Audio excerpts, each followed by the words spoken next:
Hello, everyone. Hi there. Let's see if we've got everyone. Got a good group.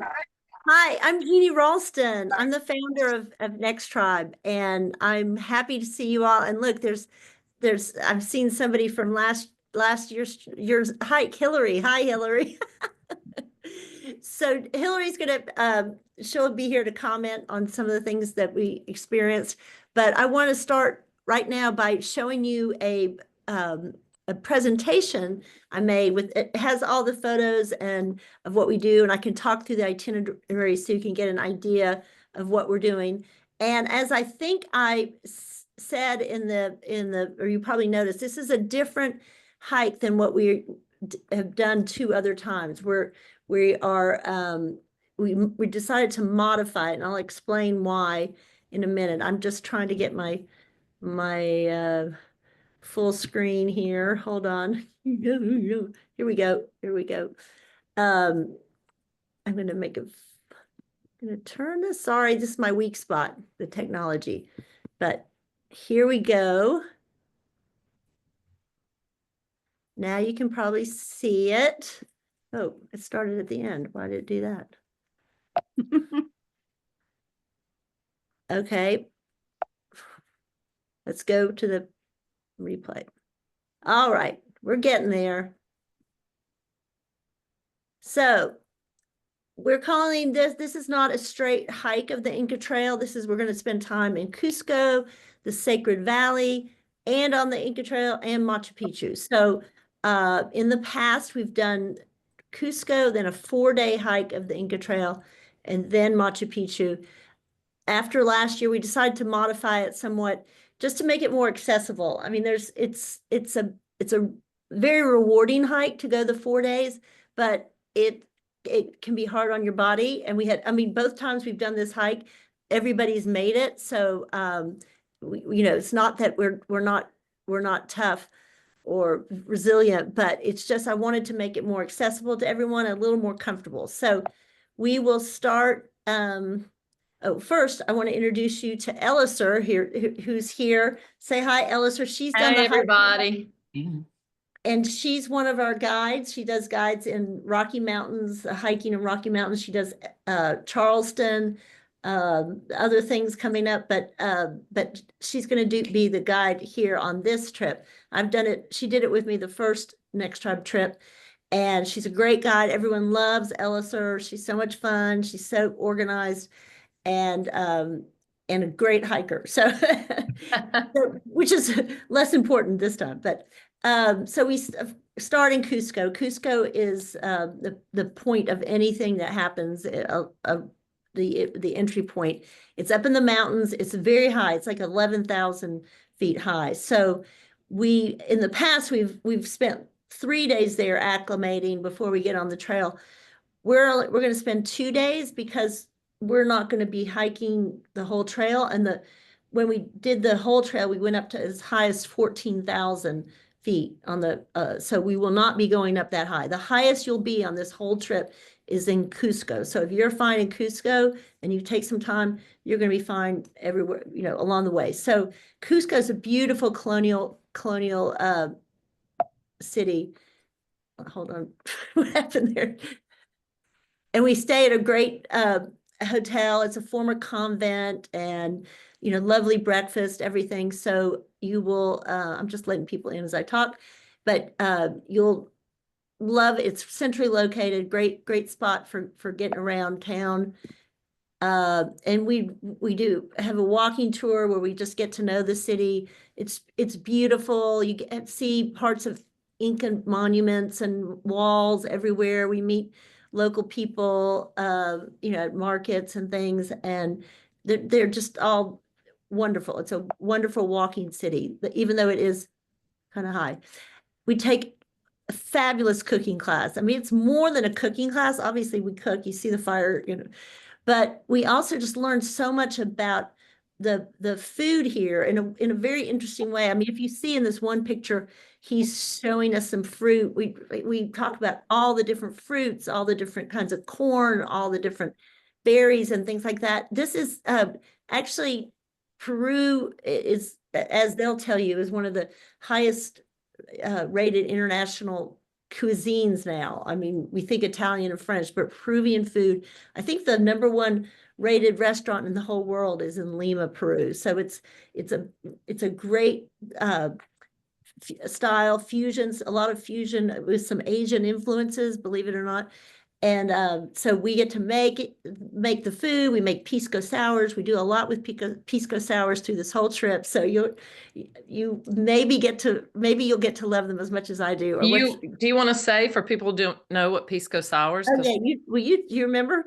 oh yeah, is it the country drink or just Yeah, it's the national drink. the national drink? It is amazing, and they teach you how to make it as well, and it's just super flavorful, super delicious.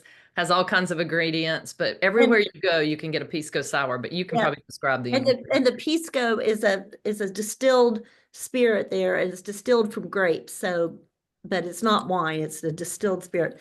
But it's pisco. It's some lime juice. It's frothy egg whites mixed up, a little bit of simple syrup. So yummy. We'll be having those.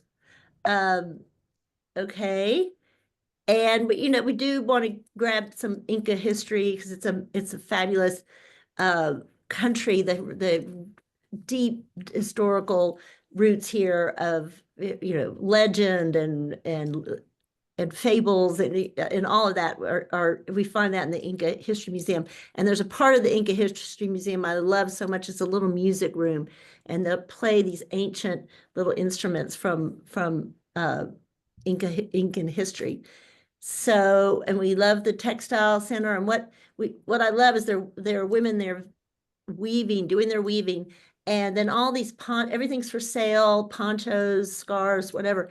And each item that's for sale has a little tag on it, has a picture and the name of the woman who made it. And this goes and supports women all over the country, this textile center. So, I have a table runner that I bought there, and I kept the little tag on it because it means so much to look at the woman who made it and think, we're supporting her and her family by doing this. As I said, the food is great. We go out to some lovely, lovely dinners, and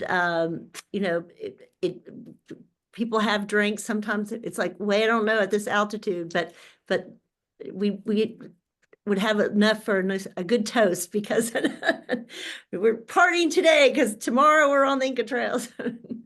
And then on this trip, we'll do something different. After we leave Cusco, we'll go right into the Sacred Valley. And the Sacred Valley runs along the Urantumbo River. Am I saying that right now?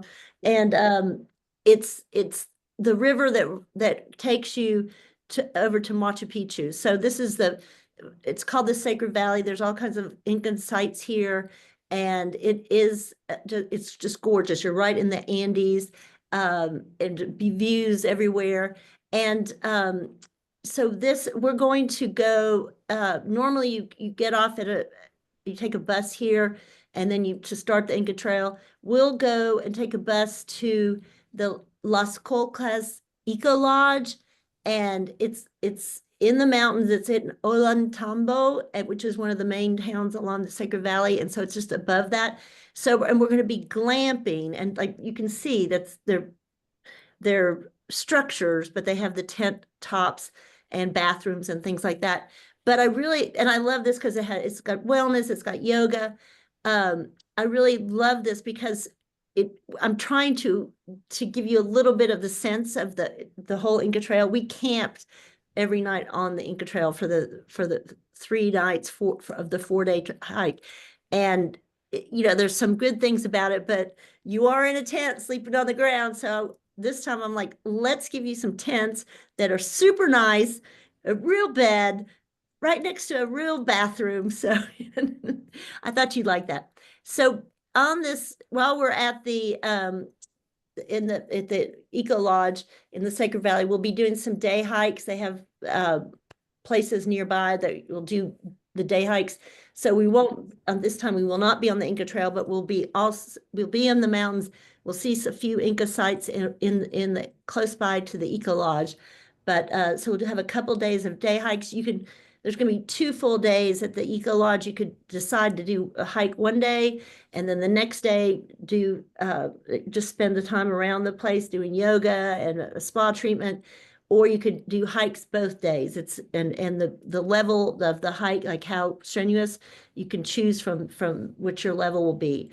Um, and so yeah, the spa treatment, a body treatment is included. So you'll be out here in the great outdoors, but enjoying some time in the hot tub and in the massage rooms. So not too bad. And I just have to add this in because you'll see llamas everywhere and you'll fall in love with them. I mean, they're so adorable. They're adorable, but of course they could be mean. They could spit on you, so you have to be really careful. But this one on the right was very loving, actually kissing. This one on the other side was a little more standoffish. But you'll see llamas everywhere. They're good fun. So how this is going to work? So after 2 nights in Cusco, 3 nights in at the Eco Lodge, we'll be met by a guide who will take us on a train to a starting point. It's part of the Inca Trail, but it's only one. We're going to spend one day on the Inca Trail. It's a 6.8 mile hike, and the elevation stays I think 9,000 is I know that sounds a lot, but you'll be so acclimated by then. You'll have been at 11,000 feet. You'll be staying at around 8 or 9 and at the Eco Lodge. So when you do this one day hike, there are some uphills, but you'll have been acclimated, and it's just a chance to see some of what I think are the best parts of the Inca Trail. Anyway, my favorite part of the Inca Trail is this ruin called the Winawina. And this is only people who hike the Inca Trail can see this. And it's this gorgeous terrace area that used to be an agricultural town. And I think from what I remember, it's that agriculture helps support Machu Picchu. So it's not that far from Machu Picchu, but it's off of the trail. So you can't, if you're visiting Machu Picchu for just on a bus, you're not going to be able to see this. So we go to Winawina, spend some time there, learn about that. Then we do another a hike. The hike goes about 2 hours to the Sun Gate. And the Sun Gate is just tremendous because it's the place where you're up high on the hill, on the mountain. And I mean, not that high, not 14,000, but you're still high. And you get to see your first glimpse of Machu Picchu. And that's the way the Inca soldiers and the Incan people, they would walk from Cusco to Machu Picchu. And this is the route they would take. And this is the first site they would see at the Sun Gate. And you can just see from the faces of how exciting that is to actually make it, where you can look down, you see that image that you have only seen in pictures, around how many pictures have you seen of Machu Picchu? But, and we spend time there at the Sun Gate. We just luxuriate in that view. And it's right down, you see it's right down. This is how far up we are. This is Machu, if you can see my little cursor going around over on the left.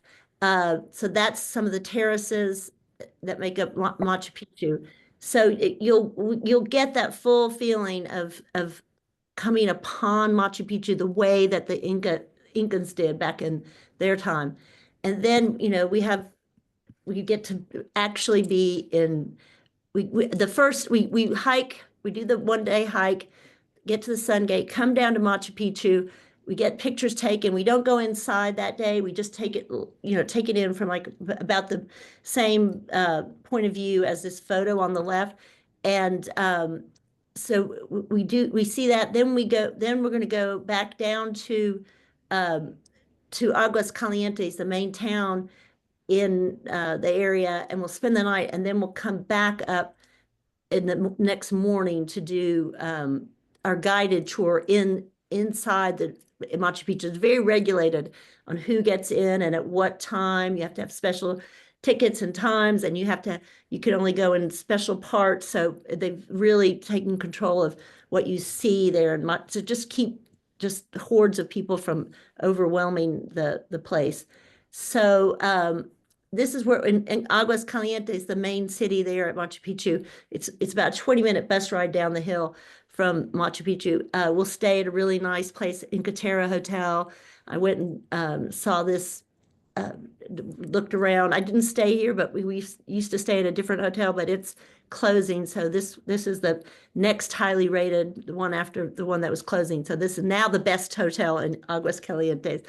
And we'll have some time to explore Aguas Calientes. There's music, there's shopping everywhere. Um, and then we take a train back to Cusco. This is some of the gals from the first year. It's so exciting because you've seen so much by then. And then you're off.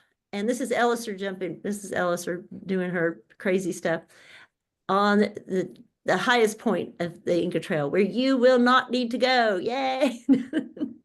So that's the itinerary for the mod. I call it the modified, because you get, my feeling is you get the best of the Inca Trail, but you don't sacrifice your comfort, your sleep, your health. Weather, Because weather. weather, yeah, the weather. We had some weather issues on this past year when we crossed over the high point, which is a little frightening. But that's when I kind of decided, you know what, we've done this for 2 years and two different trips, and people have loved it. But I think there's other ways to see it too. So that's kind of what we have in store. And Elisha, do you want to add anything? Well, I'd like to just share about the weather. So, I mean, the year we did it, NextTribe did it, it was fabulous. And you could see in those pictures perfectly clear. And I had some close friends in my hometown who had done it 3 weeks before I went. And it's called the cloud forest for a reason. So they got to the top, and when I showed them my pictures, they showed me their pictures. Their pictures, they were in a ring of fog. They had no views. They could barely see how to get back down, whereas we had an amazing experience. So it is iffy. You just never know. You never know. So I think with what you've done, Jeannie, for this coming October, is you've just married the best of both worlds, having the experience and getting to hike and experience it, but not having to worry about the weather as much. I mean, obviously hiking, we can have weather, but you will have the best of everything. So I'm Yeah. really excited about that. Yeah, that's kind of what I was hoping, and I hope everyone will agree. I want to just introduce Hillary. Hillary was on the hike with us last in October. Can you say hi, Hillary? Where'd you go? Sorry, I was Oh, there unmuting you are. myself and I turned my video off. My mistake. Hello. Knowing that we are not doing the same, we're not going to do the same one that you did, but just in general, can you tell them a little bit about what you loved about this trip? Yeah, I mean, Peru is beautiful.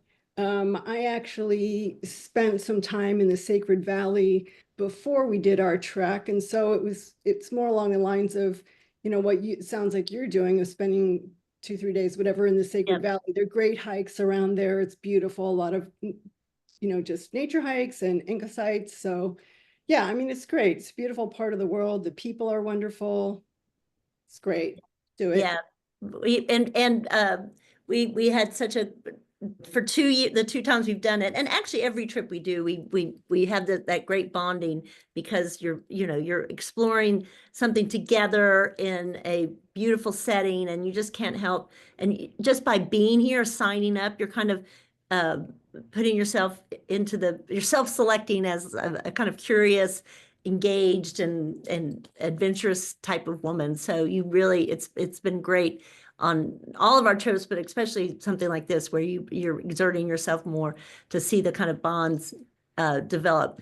So now and before, at the end, well, a couple things that are going to come towards the end is, one, I'm going to draw a name out of everyone here, and somebody's going to win a $400 discount on the trip. And I'm also going to share a link with somebody on our trip, with Hillary's trip this past year, made this video. And I was going to show it on this Zoom session, but you can't hear the sound. So I'm going to send out a link. She did this beautiful video about us in Cusco, and then she's going to do a separate video of us hiking the trail. So, but I'll share that with you. towards the end. Well, it's still loading right now. But anyway, so let's see what kind of questions you have. You can tell it when you can unmute yourself or put your question in the chat, anything like that. And you must have questions because I know it's not a normal, just it's not a all expense paid week by the sea. There's some more moving parts. So what can I tell you? Anyone? Jeannie, Lucy here. What are the dates? Hi. What are The dates are again? October 12th through The 19th. the 19th, yes. And Thank you. I actually really love this time of October. I mean, it's a shoulder season where it's between the dry period and the rainy period. I think the rainy period starts towards the end of October, but it's a little bit fewer people, and the weather, I love the temperatures were great. Yes, we did have some weather on this past one, which some rain, but just for the one day. But it's generally, you might have some rain, and it's just like anything in the mountains. The mountains make their own climate, so sometimes you can't predict if there'll be rain or not, even the forecasters. So anyway, but I love this time of year down there. What about, and I know some of you, Lila, you've signed up. Kelly, you've signed up. Christy, have you signed up? Let me see. Roxanne, hi, Roxanne. Hi. Question, how in shape do you have to be? Because I was curious about this trip that you're not like hiking the whole trail. And so I thought it might be a little more doable. I would imagine it would be. I would say for the full Inca Trail, the 4-day, we really suggest training and trying to see how you are with altitude if you can. I would still say it would be best if you had some interest in hiking or some, some level of fitness. It's I would say, like we rate all of our trips, and I think the activity level on the regular Inca Trail is like 5. We like it 1 through 5. The regular one is like 5.5, because you really test your body, test your fitness. This one I would say is more towards 4.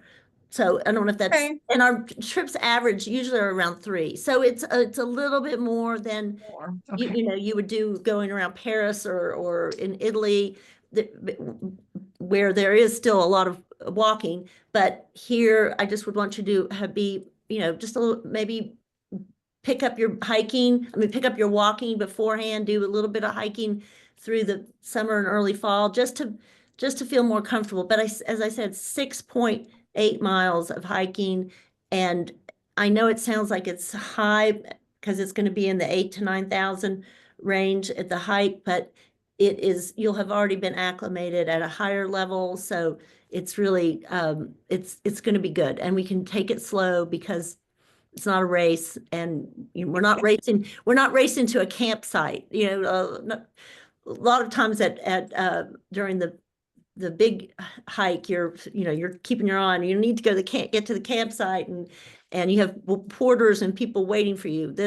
No, we don't have the campsite waiting for us. We have a hotel in the Nice. But you do need to be in shape enough to hike, because it is the Inca Trail, so it was built long time ago, and there's rocks and things. So you just, need to be in shape enough to hike it. Yeah. But I don't you want don't have to be a marathon runner Yeah. or anything. Well, Yeah. your original video of the hike, the hike up and down, I was petrified because I could just see myself being on my butt, just sliding down the whole way. So this, intrigued me a little more that it wasn't quite as strenuous. No, it is not as strenuous. And as I said, I'm trying to hit the right level here. I don't want to, I want you to know that, I mean, as long as you are average physical fitness and do some hiking and walking, I think you'll have no problems. Even some of the people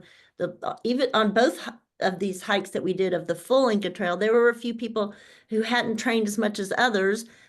Hillary happens to be an expert hiker. She was, I called her the Rojita because our guide on the whole thing was called Rojo, but she was keeping up with him the whole time. So she's a really good hiker. But we had others on the trip who weren't as experienced, and they just took it slow, and everybody made it. So what I'm saying is, even on the more strenuous part, people, even if they weren't at super levels of fitness, they did make it. It wasn't, it was hard on them, but it's doable. But so that's why I'm saying very optimistic about what's possible for you at an average fitness level to This do level, it. yeah. Okay, thank you. Anybody else? Who else is already signed up? Kelly, Lila, Had Joanne. somebody waving their hand. Hey. Yep. Several. Melanie, Melanie, are you hi. already signed up? Not No, yet. they just have Oh, questions. I'm very, okay. I'm very tempted. I just thought I would check in Oh, of first. course. That makes a lot of sense. Of course you want to check in. So where are you from? I'm in Seattle, although I lived in California up until very recently. What's the temperature? Air temperature, I imagine it's lots of ups Yeah, and it's a lot. downs. I'm looking at it right now. I'm going to look at, let me not get, oops, I have to exit player. Okay, sorry. I was going to look at the temperatures. Well, the year we did it, we had really good weather, and I don't know what Hillary would say, but I mean, we just wore layers, a lot of us, and that way you could take a jacket off. Merino wool is what I wore because I like merino wool. It's, it breathes no matter if you're hot or cold. And but I don't know, Hillary, you may want to speak to what happened this past year, like what the weather was like. Yeah, I would say the key is layers. I would totally agree. I used every layer I had. So, I had a base layer, which it's like capilene, or I don't know if you Yeah. hike at all. And I had a thin fleece layer. I had a down jacket, one that compresses that you can just Yep. stuff into your pack, and a rain jacket / windbreaker. And I used all of it, sometimes in combination, sometimes alone. I also, something that I like and I use just hiking is a very light layer that's got sun protection built into it. Yeah. So many parts of, we had multiple days, and it would tend to be sometimes I'd wear everything I had at different points during the day. So maybe in the middle of the day, I'd end up with sort of like a long, it looks like a tank top. It's actually got like a sports bra kind of thing with a long sleeve with a hood, sun protection layer. Yeah. And that's all I was wearing. And then, I would add to that, or, start with more, take it off, add back. Okay. So yeah. Yeah, and I remember I kept a hat on the entire time because Yeah. the sun. Oh, yeah. Yes. Yeah. Always. Yeah, no, I've gotten sunburned on the top of my ears in the past. If you're, just go out for the day and you forget to put a hat on. Oh, Yeah, always a yeah, hat. yeah. And actually, regarding the sun protection layer, for me, I have the kind that it protects your hands if you slip your hand through and your thumb through. Because if you're hiking, and we were going days, of course, but the one day that I didn't have a layer like that on, the tops of my hands got burnt. So Yeah. just a thought. It doesn't happen to everybody, but those are just considerations. Yeah. And so, and the temperatures, say in Cusco for that time, the high around 59, lows and around 38. That's an Okay. average range. Of course, like I said, out in the mountains, it makes its own. Yeah, Fahrenheit? Is that Fahrenheit? Fahrenheit. Why did that seem? Cold. Yeah, it seemed kind of cool, but Yeah. okay. Cool. Yep. That's So I what- see D Coranzon. Did you have questions? I see you raising. your I hand a did. couple- I had a few questions. One for Hillary is, I'm guessing that you're putting this all in a backpack and carrying a backpack with you with all these clothes that you'd be changing into, and sunscreen and hats and whatever. So how heavy is your pack that you're carrying? I mean, it's strategic, right? So the clothes that you have hopefully are ones that are sort of designed for the purpose of hiking, so they're lighter weight. In Mhm. other words, like you're not, if you have a fleece layer, it's not going to be like a big bulky fleece jacket. It's going to be something that's just, very thin, but it does its job.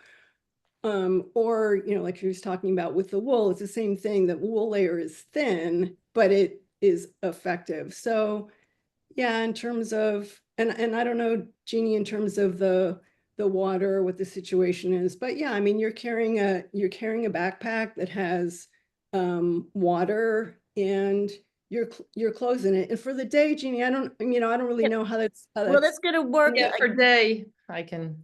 Yeah, for day, well, even with on our hike, we had the bulk of the porters carried the bulk, the stuff that we needed to change into, but you kept with you on your body snacks and different, rain gear, sun hat, sunscreen, phone camera, those kind of things, a jacket in case it gets cool.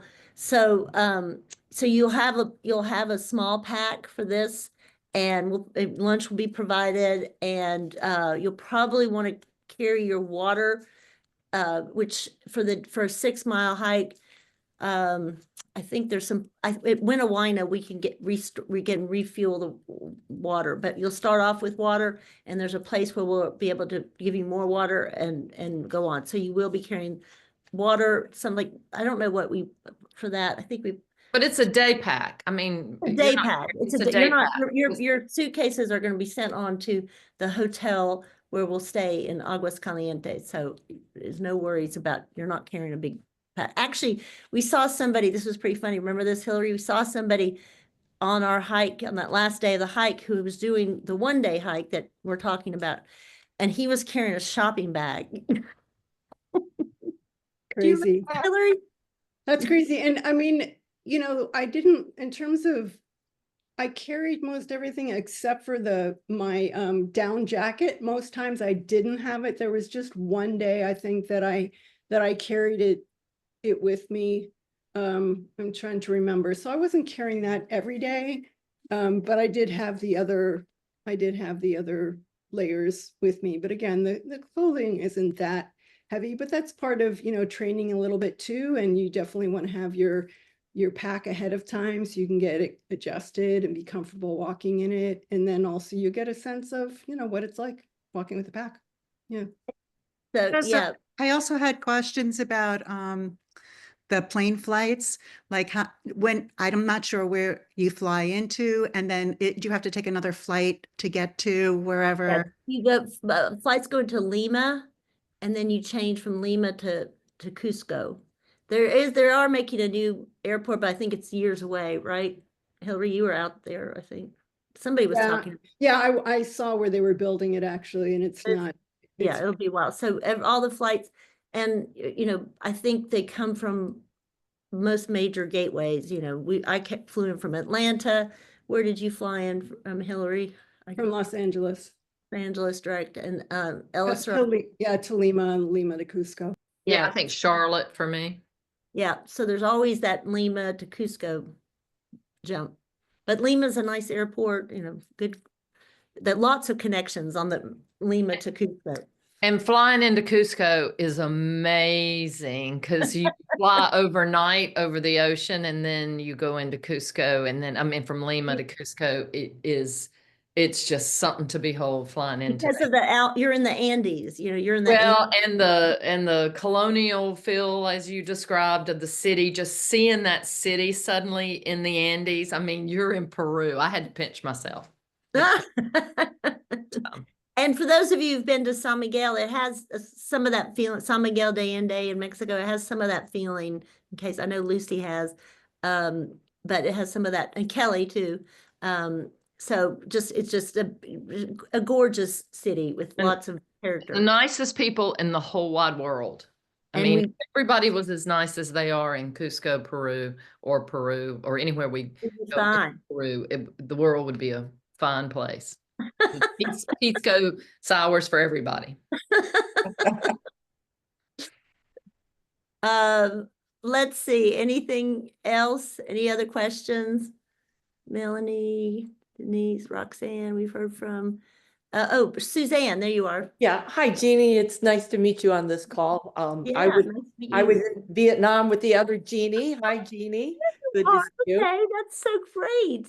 Yes, I got my pillow right here. Oh my gosh, what a fun you had. What a time. I just read Mary Lou's, we're about to publish Mary Lou's thing. That trip is we're about to post that next year's Vietnam trip.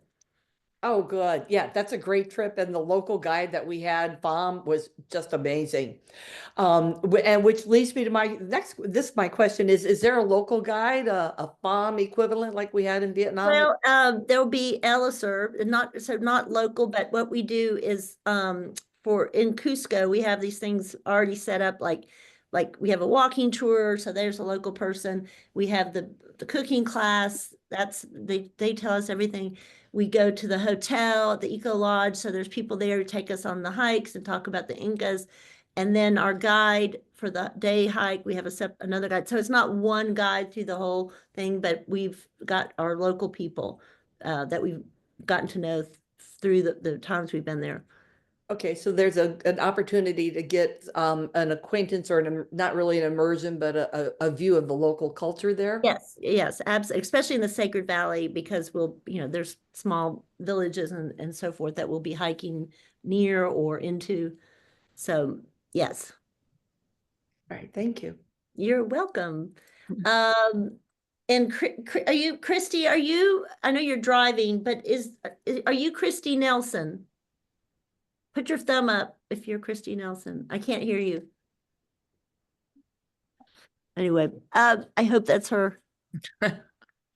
Okay, so what else can we tell you? If there's nothing else, I can draw for our $400 discount on the thing. So while we were talking, I put everybody's name. Here's Christy's name. Here's Lucy. Here's Lila. Here's Kelly. Here's Kathleen. Here is Kathleen. Here's Melanie. Here's Roxanne. Here's Suzanne. Here's I just have D Corazon. I don't know your first. My name's Denise. Denise. Okay. So got you all in here. And so the person who I draw will get $400 off if you book in the next week. So we want you to book. Don't want you to stick around. Okay, here we go. Melanie Johnson. Melanie, you get your $400 off. Fantastic. Well, there's an incentive. I was pretty close to doing this, but as I said, I wanted to just sort of check in, but boy, that's a nice incentive. You go. And I just want to remind you guys that if you're a member, you already get $100 off.